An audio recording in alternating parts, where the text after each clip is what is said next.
What is up, guys? It's your boy Rick Kakis, and today we've got some brand spankin' new Destiny 2 news, courtesy of the Bungie weekly update that has just gone live, revealing official information. And guys, this week there's some information that may reshape the future of this franchise. And so, let's get started. But just before we do, my friends at Manscaped got me this little package. Wait a second, it's covered by this furry blanket, and if I remove the fur, wow, this package looks a lot bigger than I originally thought after removing all of the fur. And this package really is massive because it's the all-new Manscaped Performance Package 5.0 Ultra. It comes with everything you need for male grooming, but the piece de resistance is the all-new Lawnmower 5.0 Ultra. This bad boy has an updated trimmer blade that's tougher on hair but gentler on skin. It comes with an interchangeable foil blade for that enhanced, smooth, and bare result. It also comes with a bigger, better LED light so you'll never miss those problematic areas. But that's not all. You're going to get the Weed Whacker for nose and ear hair. You're going to get the Crop Preserver and Crop Soother to keep things fresh. And if you click the link in the description down below, you get 2 free gifts. The Shed 2.0 awesome traveling case, carrying case, and the Manscaped Boxers 2.0 for that comfy jewel pouch technology. And also, if you click the link, 20% off the entire package and free international shipping. Time to get the big package for your big package gamer. Click that link. Alright, now diving into the TWAB, the first thing that's talked about is the huge news that came out yesterday actually, and that is Destiny 2 game director Joe Blackburn is stepping down. So Bungie releases a bit of a statement on this, and you can see that right here. But what I'm interested in is Joe's own words. So let's head to Twitter and see exactly what he said. So next month, the final shape will be hitting one of its most crucial internal milestones, a ritual we call end-to-end playtest. This ritual has been a key part of development since Forsaken. It's multiple days of consecutive internal playtesting that not only generates incredible, valuable closing feedback on everything incoming this summer, but also spiritually kicks off a shift towards bug fixing and polish work. Heading into this milestone, I've gotten to play hundreds of hours of the final shape, and what the world-class talent here at Bungie has created has quickly become of the things I'm most proud to have worked on throughout my career. This ritual will be especially meaningful to me personally, as it will also serve as a moment to pass the torch of Destiny 2 game director to the next era of leadership as I head on a new adventure outside the walls of Bungie. As we hit end-to-end next month, Tyson Green will take the reins as Destiny 2 game director. If you've followed Bungie for any length of time, you've heard his name from Halo PvP to the creation of exotic weapons in D1. Tyson has been a critical part of Bungie's legacy since Myth 2. As a deeply invested Guardian before starting here at Bungie, getting to be part of the Destiny 2 team has been the privilege of a lifetime. I am and will forever remain a lifelong Bungie fan and believer in what the team within its walls are capable of. I've got some time before I pass the torch, but as I look forward to taking a big break from social media, I know that I'll see y'all around the tower. It is going to be great to play Destiny alongside of you. Wow, so, okay. I'm just going to be blunt and I'm going to be honest. As always, when I first saw this, I'm thinking, that's not good. Normally, when a game director leaves before the release of something major, that means development trouble. We saw the same thing with Halo Infinite. They lost, I think, multiple game directors right up before release, and we know how much development trouble that game was going through, and that is usually the case. However, after reading this a little bit more carefully, you can see that Joe said, I've got some time before I pass the torch. And that is actually echoed by Bungie's statement here, says, and while our friendship with Joe continues on, so does the closing and polishing process for the final shape, our episodes, and our future plans.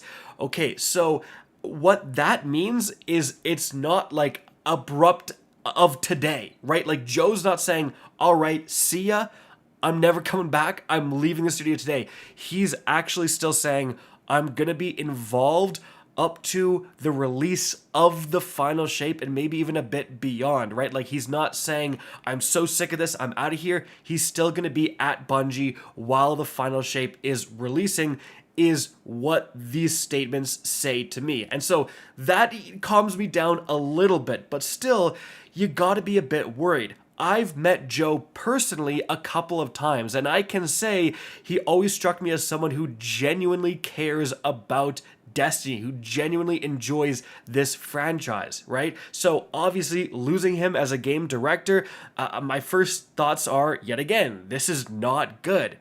But with that being said, being again completely honest and analytical here, the past couple of years of Destiny have really not been great. Now, is that Joe's fault, or is that the higher up leadership at Bungie, like the CEO, obviously is going to override the Destiny 2 game director? So it's hard to attribute fault in where we've come over the last couple of years, but again, no matter whose fault it is, we all know that the last couple of years have not been that good. So perhaps getting a fresh new face in as game director would actually be a positive to this franchise.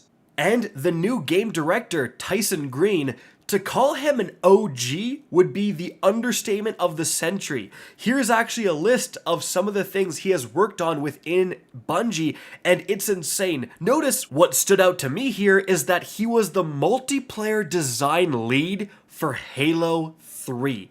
Like one of the all-time GOATs of gaming, Halo 3. This guy was in charge of the multiplayer that we all still remember, defining our childhood. That's pretty darn good as an accolade, right? Like that is a pretty big feather in his cap. So again, that gives me some hope. And let's actually read the statement from the new game director, Tyson Green himself, saying, "My time working with Bungie started with Myth 2 back in 1998 and has carried through almost every product we've released since. I've been pleased to be a part of Destiny from essentially the beginning, from early days introducing loot into our shooter culture to more recent days guiding the brilliant teams responsible for the breadth of Destiny's core systems, reward, combat, activities, social, and commerce systems.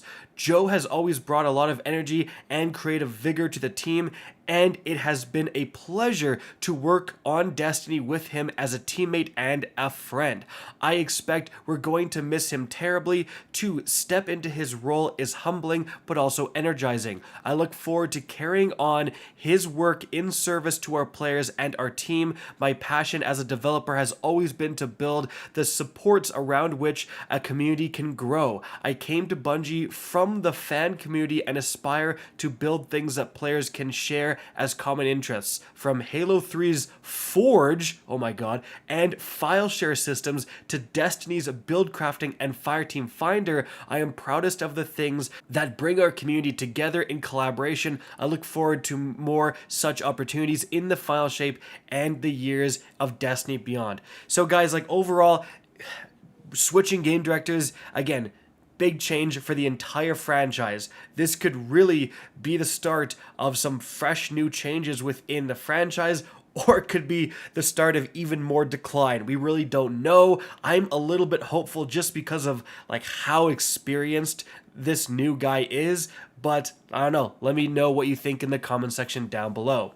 Now, moving on from there, guys, we have a huge collaboration here with BioWare. As you can see, we are getting Mass Effect themed items coming soon to the game on February 13th. So the Titan is obviously the N7 armor. We've got like a Geth Hunter and Liara themed armor for the Warlock. And here's the interesting thing, guys. Some of this is actually going to be free. So Bungie says, to celebrate this awesome partnership with BioWare, we'll also have an exotic Sparrow, an exotic ship, and an exotic ghost available to all players at no cost, as well as a new finisher and an exotic emote at the Eververse, all inspired by the sci-fi universe where Reaper means more than a class item mod.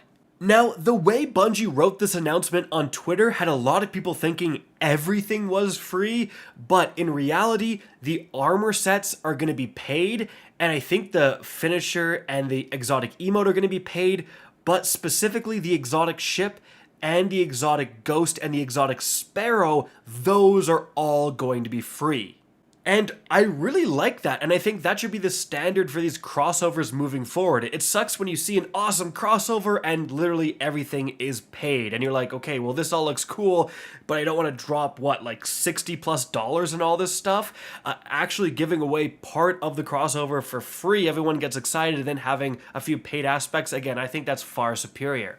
But moving on from there, Bungie talks about Fireteam Finder and some new changes coming soon. First of all, for the Destiny 2 companion app, they say for the uninitiated, the Destiny 2 companion app boasts a well-loved looking for a group LFG tool called Find Fireteam. We're hard at work updating it with a more unified experience across the Destiny 2 companion app, game client, and eventually Bungie.com. In a future update, players will be able to create and join Fireteam Finder lobbies from their mobile devices and from within the game.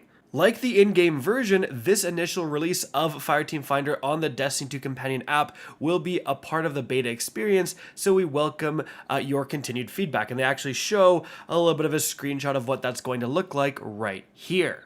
Next up, they have some in-game changes for Fireteam Finder, saying some highlights of these changes include an animated sheen when the lobby host has a new pending application, improved text chat, channel color legibility, and improved performance when inspecting players through the Fireteam Finder applications. In the near future, be on the lookout for other improvements, including Fireteam Finder lobby voice chat, friend invites to Fireteam Finder lobbies, improved menu-to-menu flow, and better feedback when you apply to lobbies. And they say, and but not least, the roster will once again fit 12 Guardians on the nearby column. Moving on from there, Bungie actually provides some numbers for Fireteam Finder, the top 3 activities: dungeons with 32%, strikes with 32% for some reason, and then raids with 23%. I wonder if strike includes nightfall strikes, but I don't know. And then they have some more stuff right here with some completion times and some completion rates, and there are just some interesting data.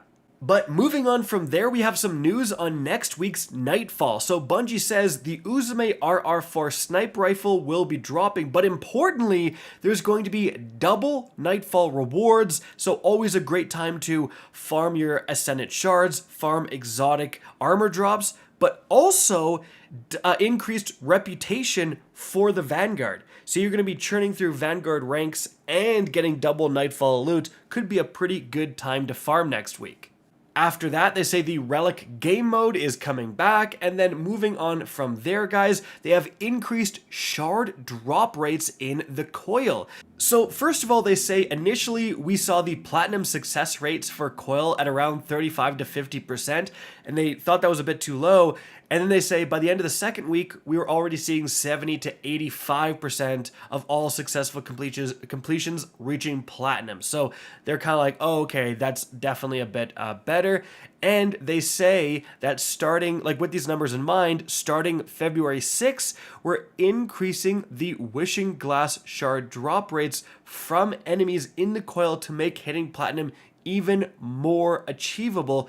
Good luck out there. So you're just going to have a much better chance of actually reaching platinum, which is pretty important because even if you've gotten all of the different weapons, their crafting patterns unlocked from this season, it still drops Ascendant alloys. It's actually one of the better Ascendant alloy farms in the game, so that is actually pretty interesting. After that, guys, there was a challenge to achieve 7,777,777 sword kills as a crossover with The Witcher, and here is the new emblem that we've earned from that since achieving that goal, so you can enter that code at bungie.net and get this emblem. After that, guys, it's the last days to support Game to Give. You can see the information right here, some great charity work, and you can earn some in-game prizes for supporting this charity, including this sweet emblem that you can see right here. Now, moving on from there, guys, the last thing we're going to cover here is an update on the Prime Gaming rewards. So if you have Amazon Prime, if you have Prime Gaming, you're going to get a new exotic emote, a new exotic ship, a legendary sparrow, and a legendary shader that you can see right here. And so guys, there you have it. I hope you enjoyed this video and found it informative. If you did, please remember to help me out by simply rating and especially sharing this video. If you guys want to see more Destiny 2 content similar to this, don't be afraid to slap that subscribe button. And if you want to get in touch with me and keep up to date with the latest channel activity, the best way is to follow me on Twitter at RickCacus, that's linked in the description down below. Again, I hope you enjoyed the video, and as always, have a good day.